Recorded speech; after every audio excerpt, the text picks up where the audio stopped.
D'accordo. Ti va di andare in Pakistan? Andiamo? Andiamo? Andiamo. Dai, andiamo. Ciao. Ciao, grazie. Moris, buongiorno. Buongiorno. What do you think about the multiculturalism or Islamic community in Italy? Now we are here in the event. Thank you.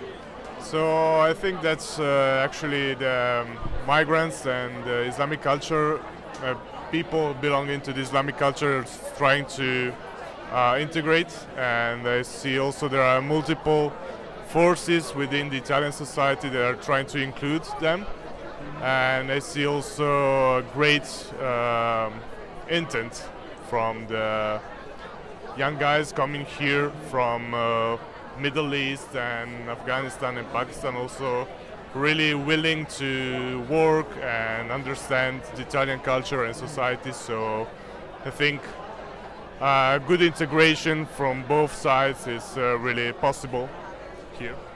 How was your experience before in the past time you were in contact with so many immigrants? You were also teachers. So what was your experience with this community, Islamic community? So it's there. I saw a lot of young people really willing to learn. They were full of joy. They are not really any different to any other Italian guy. They are really, really proud population, I could say, and they're really, as I said, willing to learn and to be all together, also with other Italians, and all they are just willing is to be understood within their context and also to socialize. This is the key, in my opinion. Thank you. Thank you, Moris, for your response. Thank you. See you soon. Ciao. Ecco Virginia, come va? Molto bene, grazie Wajid, grazie. Virginia, raccontami qualcosa di immigranti in Italia o comunità islamica in Udine, in Friuli, Venezia e Giulia.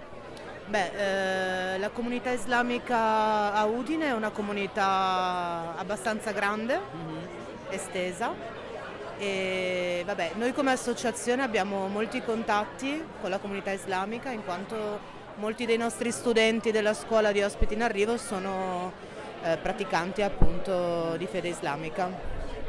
Come hai passato la tua esperienza con comunità islamica o ragazzi pakistani? Afghani? Molto bene, cioè piano piano negli anni abbiamo cominciato a comprenderci, perché non è una questione solo di comprendere diciamo noi la fede islamica, ma anche l'incontrario, e non c'è mai stato nessun problema. No, se non la volontà di capire sempre di più e di trovare le cose in comune interessanti e belle, e anche le diversità. Ma nei viaggi nel senso dove? In Balcani, rotta balcanica. Ah, nella rotta, sì.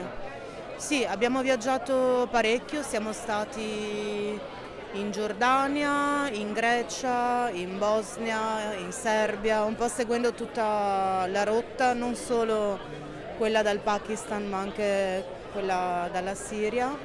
E la mia esperienza, il tentativo è stato quello di portare le cose che necessitavano semplicemente e di incontrare persone e capire le esigenze, perché insomma... D'accordo. Ti va di andare in Pakistan? Andiamo? Andiamo? Andiamo. Dai, andiamo. Ciao. Ciao, grazie.